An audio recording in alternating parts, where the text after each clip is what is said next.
السلام علیکم ورحمۃ اللہ وبرکاتہ۔ پروردگار کے فیصلے کا خیر مقدم۔ پروردگار جیسا فیصلہ کرے ویسا فیصلہ منظور ہے۔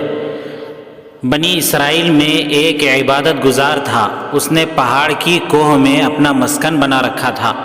وہ لوگوں کی آنکھوں سے اوجھل تھا، لوگ بھی اس کی نظروں سے دور تھے۔ اس کے قریب پانی کا ایک چشمہ تھا جس سے وہ وضو کرتا، اپنی تشنگی دور کرتا اور نباتات سے اپنی غذا حاصل کرتا، پودوں سے۔ دن کو روزے رہتا اور رات اللہ کی عبادت میں گزارتا۔ اس کا ہر پل اور ہر لمحہ اطاعت و بندگی کے نظر ہوتا۔ چنانچہ سعادت و کامرانی کے آثار اس کے چہرے سے نمایاں تھے، ظاہر تھے۔ حضرت موسیٰ علیہ السلام کو اس عبادت گزار کی خبر ہوئی تو آپ ایک دن اس کے پاس پہنچے، لیکن اسے نماز اور ذکر و اذکار میں مشغول دیکھ کر واپس آ گئے۔ پھر رات کو اس کے پاس گئے تو اسے عزیز و غفار رب العالمین کے دربار میں سرگوشی و مناجات میں مگن اور مصروف پایا۔ موسیٰ علیہ السلام نے اسے سلام کیا اور فرمایا، جناب والا، اپنے آپ پر نرمی کیجئے، عبادت گزار۔ اے اللہ کے نبی، مجھے خدشہ ہے، ڈر ہے، مبادا اچانک غفلت میں انتقال کر جاؤں اور اپنے پروردگار کے حضور مجھ سے کوئی کوتاہی ہو جائے۔ موسیٰ علیہ السلام، کیا آپ کو کوئی حاجت ہے؟ عبادت گزار، آپ میرے لیے پروردگار سے اس کی رضا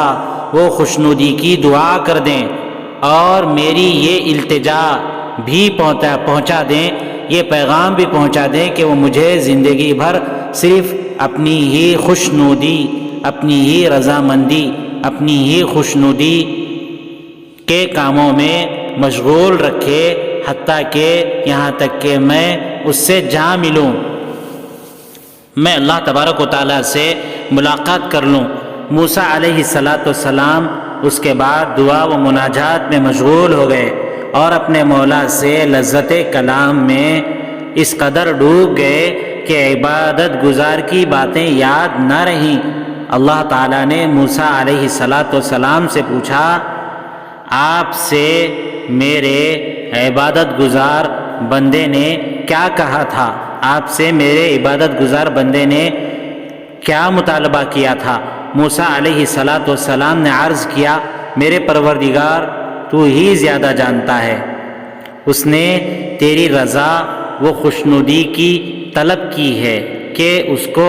تیری رضا حاصل ہو جائے، تیری خوشنودی حاصل ہو جائے، اور یہ درخواست بھی کی ہے کہ اس کی زندگی تیری ہی یاد میں گزرے، حتیٰ کہ یہاں تک کہ وہ تیرے دربار میں حاضر ہو جائے، یہاں تک کہ وہ تیرے دربار میں حاضر ہو جائے۔ اللہ تعالیٰ نے موسیٰ علیہ السلام سے فرمایا، اے موسیٰ، اس عبادت گزار کے پاس جائیے۔ موسیٰ علیہ السلام، اے موسیٰ، اس عبادت گزار کے پاس جائیے اور کہیے کہ رات و دن جتنی عبادت چاہے کر لے، لیکن ہے وہ بہرحال جہنمی، کیونکہ میرے صحیفے میں، میری کتاب میں اس کا نام گنہگاروں کی فہرست میں درج ہے، گنہگاروں کی فہرست میں لکھا ہوا ہے۔ موسیٰ علیہ السلام جب اس عابد کے پاس گئے اور پروردگار کے فیصلے سے اسے آگاہ کیا، بتلایا، تو عابد نے کہا، سبحان اللہ، میں اپنے پروردگار کے فیصلے کو خوش آمدید کہتا ہوں، میں اپنے پروردگار کے فیصلے کو مانتا ہوں، ہر چیز میرے پروردگار کے فیصلے کے مطابق رواں دواں ہے، ہر چیز میرے پروردگار کے فیصلے کے مطابق چل رہی ہے، اس کے حکم کو کوئی ٹال نہیں سکتا اور اس کے فیصلے کو کوئی روک نہیں سکتا۔ یہ کہہ کر وہ عبادت گزار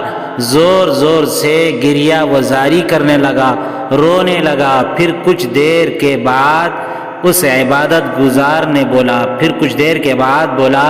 اے موسیٰ، میرے پروردگار کے جہ و جلال اور عزت و شان کی قسم، میں اس کے در سے، میں اس کے گھر سے پلٹنے والا نہیں، اور اس فیصلے کو سن کر ہرگز مایوس نہیں، بلکہ اب اپنے پروردگار سے میری محبت دو بالا ہو گئی ہے۔ اپنے پروردگار سے میری محبت اس کے یہ کہنے کے بعد اور زیادہ ہو گئی ہے۔ اس کے بعد جب موسیٰ علیہ السلام دوبارہ اپنے پروردگار سے دعا و مناجات میں مشغول ہو گئے، دعا کرنے لگے، اللہ عز و جل سے مناجات کرنے لگے، سرگوشی کرنے لگے، بات چیت کرنے لگے اللہ سے، حضرت موسیٰ علیہ السلام دعا کرنے لگے تو عرض کیا، میرے رب جو کچھ تیری عبادت گزار بندے نے کہا ہے، جو کچھ تیرے عبادت گزار بندے نے کہا ہے اس سے تو اچھی طرح واقف ہے۔ اللہ تبارک و تعالیٰ نے فرمایا، اے موسیٰ میرے اس بندے کو یہ خوشخبری سنا دیجئے کہ میرے اس بندے کو یہ خوشخبری سنا دیجئے کہ وہ جنتی ہے،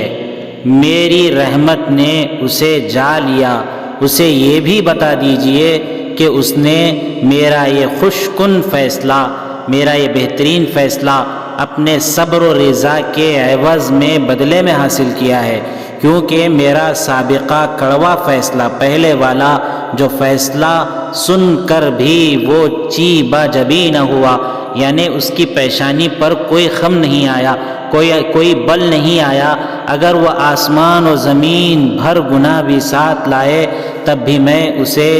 بخش دوں گا۔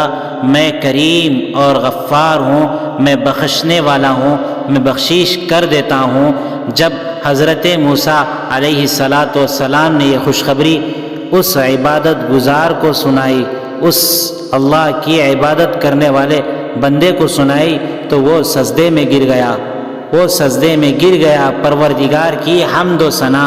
کرنے لگا، اللہ تبارک و تعالیٰ کی تعریف و توصیف کرنے لگا اور زبان حال سے کہنے لگا کہ سب کے دل میں ہے جگہ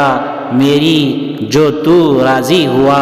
سب کے دل میں ہے جگہ میری جو تو راضی ہوا، سب کے دل میں ہے جگہ میری جو تو راضی ہوا، سب کے دل میں ہے جگہ میری جو تو راضی ہوا، مجھ پہ گویا ایک زمانہ مہرباں ہو جائے گا، سب کے دل میں ہے جگہ میری جو تو راضی ہوا، مجھ پہ گویا ایک زمانہ مہرباں ہو جائے گا۔ پھر اس طویل سجدے میں ہی اس نے اپنی جان آفریں کے حوالے کر دی، یعنی اس طویل اور لمبے سجدے میں ہی اس کی جان چلی گئی، وہ اللہ عز و جل کی خدمت میں بارگاہ میں حاضر ہو گیا اور اللہ تبارک و تعالیٰ کے پاس پہنچ گیا، اور اللہ تبارک و تعالیٰ نے اس کو یہ صلہ اور یہ بدلہ اور یہ جنت اس لیے دی کہ اللہ تبارک و تعالیٰ کے اس کو جہنمی کہہ دینے پر بھی وہ راضی اس واسطے تھا کہ جو بھی میرا رب کا فیصلہ ہے، میرے رب کی جو بھی مرضی ہے وہ مجھے منظور ہے، مجھے قبول ہے، خواہ وہ مجھے جہنم میں ڈال دے یا جنت میں ڈال دے، مجھے تو بس اس کی عبادت کرنی ہے، خواہ وہ مجھے کسی جنت کا مستحق بنا دے یا جہنم کا مستحق بنا دے، میں تو اس کا بندہ ہوں، میں تو اس کی عبادت کروں گا، میں اس کی عبادت میں مصروف رہوں گا، خواہ وہ مجھے جنت میں ڈالے یا جہنم میں ڈالے۔ تو اللہ تبارک و تعالیٰ کی رضا اور خوشنودی اصل ہوتی ہے، جنت اور جہنم کے فیصلے تو اللہ کرتے ہیں، اللہ عز و جل تو اپنی رضا اور خوشنودی کے متلاشی شخص کو جو اللہ کی رضا کو چاہتا ہے، اللہ کی خوشنودی کو چاہتا ہے، اللہ تبارک و تعالیٰ اپنی رضا اور خوشنودی جب اسے دیں گے تو جنت بھی دیں گے، اور جنت کے علاوہ اللہ تبارک و تعالیٰ اس کو بہت ساری نعمتوں سے بھی نوازیں گے۔ اس لیے اصل یہ ہے کہ اللہ تبارک و تعالیٰ کی رضا کو، اللہ کی خوشنودی کو حاصل کرنے کی کوشش کی جائے، اور ہر وقت یہ سوچا جائے، اور ہر وقت اپنے قدم کو اٹھانے سے پہلے، اپنے کام کو کرنے سے پہلے یہ فکر ہو کہ یہ میرا کام کا کرنا، یہ میرا قدم کا اٹھانا، یہ اللہ کی رضامندی اور اللہ کی خوشنودی کو طلب کرنے والا عمل ہے یا نہیں ہے۔ ہمارے چینل کو سبسکرائب کریں، ویڈیو کو لائک کریں، شیئر کریں۔ جزاکم اللہ خیر و احسن الجزاء۔